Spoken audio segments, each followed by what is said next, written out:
Stock market एक ऐसी जगह जो आपको शहर का राजा और रंक यानी कि भिखारी दोनों बना सकती है। इसलिए स्टॉक मार्केट में जब भी पैसा इन्वेस्ट करने की बात आती है तो दो तरह के लोग आपको मिलेंगे सजेशन देने के लिए। एक होंगे जो बोलेंगे अमीरों की स्कीम मेरे हाथ लगी है, 25 दिन में पैसा डबल। 25 दिन में पैसा डबल, जो कि आपको हमेशा गैम्बल करने की सलाह देंगे। और दूसरे तरह के लोग होते हैं जो बहुत ही सेफ खेलते हैं और बोलते हैं कि हमें तो स्टॉक मार्केट में पैसा लगाना नहीं है, ये एक सट्टा है और यहां से कभी पैसे बनते ही नहीं है। जिन लोगों के पास ज्यादा पैसे होते हैं वही लोग पैसा बना सकते हैं। लेकिन क्या हो कि अगर मैं आपको बताऊं कि स्टॉक मार्केट में एक ऐसी चीज भी है जिसमें आपका इन्वेस्टमेंट सेफ रहेगा compare to other investing in one stock at a time. At the same time उसकी ग्रोथ जो होगी वो आपकी इंडियन इकोनॉमी से ज्यादा हो सकती है बेस्ड ऑन आप किस तरह के ऑप्शन को चूज कर रहे हैं। बट एटलीस्ट एफडी रिटर्न्स या डेट फंड के रिटर्न्स को आप बीट कर देंगे। अभी मजा आएगा ना भिड़ो। Let's begin and learn something new today so that you can grow with discuss. Varun. So the option जो मैं डिस्कस कर रहा था वो ऑप्शन है ETFs. आई एम श्योर अगर आप लोग स्टॉक मार्केट से थोड़ा बहुत भी अवेयर हैं तो आपने इसके बारे में सुना होगा। ETF होते हैं एक्सचेंज ट्रेडेड फंड्स। अब इन फंड्स में क्या होता है, एक स्टॉक नहीं होता। Let's say for an example आपको आज HDFC बैंक बहुत अच्छा लग रहा है, ठीक है, कि ये बैंक बहुत अच्छा है, ये बैंक कभी बंद नहीं हो सकता। आज से कुछ साल पहले लोगों को यस बैंक के बारे में भी ये लगता था। तो अगर आपको लगता है कि HDFC बैंक अच्छा है तो वो कभी भी यस बैंक बन सकता है, हमें नहीं पता। तो उसके लिए सेफ ऑप्शन ये है कि बजाय HDFC बैंक में पैसा लगाने के आप ग्रुप ऑफ स्टॉक्स में पैसा लगाएं। इसके लिए ETFs होते हैं। ETF में आपको मल्टीपल स्टॉक्स रहते हैं, एक बास्केट ऑफ स्टॉक्स होता है जिसमें मान लीजिए 10 में से अगर एक कंपनी आपकी बैंकरप्ट भी हो जाती है या 50-60% लॉस में भी आ जाती है, सो अदर फर्म्स जो रहेंगी, अदर कंपनीज जो रहेंगी वो आपको प्रॉफिट दे देंगी लॉन्ग रन में, तो आपका लॉस मिटिगेट हो जाता है। तो ETF क्या होते हैं, एक्सचेंज ट्रेडेड फंड्स। ये एक्सचेंज पे ट्रेड होते हैं इसलिए एक्सचेंज ट्रेडेड बोलते हैं इनको, ठीक है। तो आज मैं आपको बताऊंगा कुछ ऐसे ही फंड्स के बारे में जो कि सेफेस्ट है, लॉन्ग रन में इन्होंने सबसे ज्यादा रिटर्न दिया है। इनमें आप इंडिया और इंडिया के बाहर भी इन्वेस्ट कर सकते हैं। तो इन फंड्स के बारे में आपको बताऊंगा, सो इस वीडियो को एंड तक जरूर देखना। तो चलिए मैं आप लोगों से अपनी स्क्रीन शेयर कर देता हूं लैपटॉप की, आप देख लीजिएगा कौन कौन से फंड्स हैं और उसके बाद हम इसको आगे डिस्कस करते हैं। निफ्टी बीज। अब निफ्टी बीज क्या करती है, निफ्टी जो इंडिया का टॉप 50 कंपनीज का पैरामीटर है, इंडेक्स है, उसको रिप्रेजेंट करती है। उसमें जितना पैसा लगा होता है इसमें भी उतना ही पैसा लगा होता है। अलग अलग कंपनी का आप ले सकते हैं, कोई से भी, SBI का भी है, कोटेक का भी है, एक्सिस का भी है, मोतीलाल ओसवाल का भी। हर कंपनी अपना ETFs को लॉन्च कर चुकी है। बट जस्ट मेक श्योर जहां पे भी आप इन्वेस्ट करें उसका वॉल्यूम अच्छा खासा होना चाहिए, एटलीस्ट 10,000 शेयर से ज्यादा का ट्रेड होना चाहिए ऑलवेज।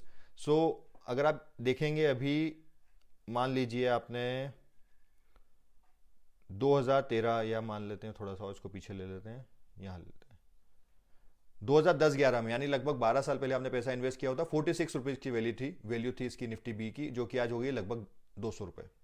तो आपका पैसा 28 रुपए वाला 200 रुपए हो गया, 8-10 गुना हो गया है with the safest option. Just in case if you think 50 कंपनियां भी बंद हो गई, अगर देश की 50 कंपनियां बंद हो गई तो आपका बैंक भी बंद हो जाएगा, आपका सारा पैसा वैसे भी डूबने वाला है, ठीक है। So don't worry about it. In a long run, for an example ये कैंडल जो है ये 1 मंथ को रिप्रेजेंट करती है। So for in a long run your money will always grow, ठीक है। अभी आपको लगेगा कि पिछले 2 साल से रिटर्न नहीं दिया, but this is the best time to accumulate the more units so that when market goes up you can make more money. So the next ETF is bank BeES. अब बैंक बीज क्या है, bank बीज आपकी देश की जो bank Nifty है यानी टॉप बैंक्स को रिप्रेजेंट करता है। इसमें वॉलेटिलिटी होता है, कितनी जल्दी ऊपर नीचे हो रहा है प्राइस, वो बहुत ज्यादा है। बट लॉन्ग रन में निफ्टी से तेज चलता है क्योंकि देश की इकोनॉमी को ग्रो करने के लिए बैंक्स का इंपॉर्टेंस बहुत ज्यादा होता है, इसलिए बैंक कंपेरेटिवली ज्यादा तेजी से ग्रो होते हैं। तो बैंक बीज में आप पैसा लगाते हैं। और एक तीसरा है मोतीलाल ओसवाल नेस्डेक ETF। इसके बारे में मैं आपको बाद में बताऊंगा लास्ट में, इसका एडवांटेज क्या है। उसके पहले हम इंडिया के जो ETFs हैं उसके बारे में डिस्कस कर लेते हैं। ITBs, अब इसमें क्या है, देश की जो टॉप कंपनीज हैं IT की, उनमें पैसा इन्वेस्ट होता है, उसका एक इंडेक्स बना हुआ है, ये उसको रिप्रेजेंट करता है, ठीक है। तो अगर आपको लगता है कि आप फॉर एन एग्जाम्पल आपकी अंडरस्टैंडिंग अच्छी है, you can invest in pharma stocks, तो फार्मा का ETF है। आपको लगता है इस पर्टिकुलर सेक्टर की कंपनीज ऊपर जाएंगी, उसका ETF है। But I would suggest if you are starting initially always go with a diversified portfolio, don't stick to a particular sector. अब सेक्टर में इन्वेस्ट करना रिस्की है, but if you can do it, अगर आपको उसमें expertise है तो you can definitely do it, ठीक है। फिर है हमारे पास गोल्ड बीज। अगर आपको लगता है कि थोड़ा सा हेज करने के लिए, यानी गोल्ड में भी आपको इन्वेस्ट करना है लॉन्ग रन के लिए, तो आप अपनी इन्वेस्टमेंट में थोड़ा सा पोर्शन गोल्ड का भी रख सकते हैं। But initially I would suggest कि आप अपना एक पोर्टफोलियो बड़ा बना लें, then you can simultaneously invest in gold as well. Gold BeES भी अवेलेबल है. And then we have the best ETF I feel according to my understanding is Motilal Oswal Nasdaq ETF.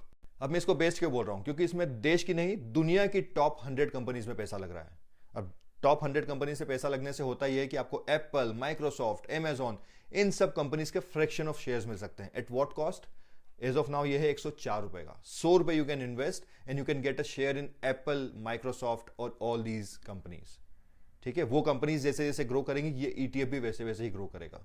And the second thing is ये चूंकि US की companies हैं, उन companies में invest करने से आपको डॉलर एप्रिसिएशन का भी फायदा मिलता है. जो डॉलर आज से कुछ साल पहले 60 रुपए का था वो आज 80 रुपए का हो गया है. तो अगर आपने 60 रुपए इन्वेस्ट किए होते हो तो वो बिना कुछ किए ही 80 रुपए हो गए होते. उसके बाद जो एप्पल का शेयर बढ़ेगा या अमेजोन का शेयर बढ़ेगा वो अलग है ही सही. सो this is again an advantage. लेकिन इस ETF के साथ एक दिक्कत है कि ये टेक्नोलॉजी बेस्ड कंपनीज में ज्यादा इन्वेस्ट करता है. So just in case if you want to play even safe you can invest in this one which is Mirae asset का एक ETF है जो S&P 500 की जो कंपनीज हैं. S&P 500 अगेन इंडेक्स है यूएस का. उसकी जो कंपनीज है उसके उसमें से भी टॉप 50 कंपनीज में इन्वेस्ट करता है. तो यूएस की 50, आपको लगता है इंडिया की 50 कंपनी में इन्वेस्ट करना है तो you invest in Nifty 20 which is Nifty 50. अगर आपको लगता है यूएस की 50 टॉप कंपनी में इन्वेस्ट करना है then you can invest in S&P 50 जो कि मेरा एसेट का ETF है. ठीक है, so these are the ETFs. इन ETF में आप ग्रेजुअली एक एक दो शेयर करके बाय करना शुरू करें, उसको ट्रैक करना शुरू करें, अपनी अंडरस्टैंडिंग बनाएं उसके आसपास. And so this is it guys. ETF the safest option to make money in the stock market. But थोड़े रिटर्न कम रहेंगे. इसके बारे में मैं आपको एक स्ट्रेटेजी अगले वीडियो में बताऊंगा जिसमें आप अपने ETF के रिटर्न्स को मैक्सिमाइज कैसे कर सकते हैं लॉन्ग रन में.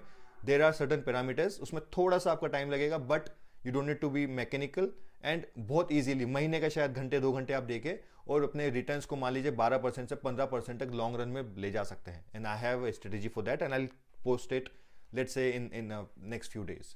सो थैंक यू सो मच. अगर आप अभी तक मेरा वीडियो देख रहे हैं so I am sure you want to earn more and without learning you can not increase your earnings. So thank you so much for watching. For more videos please subscribe to my channel. See you soon.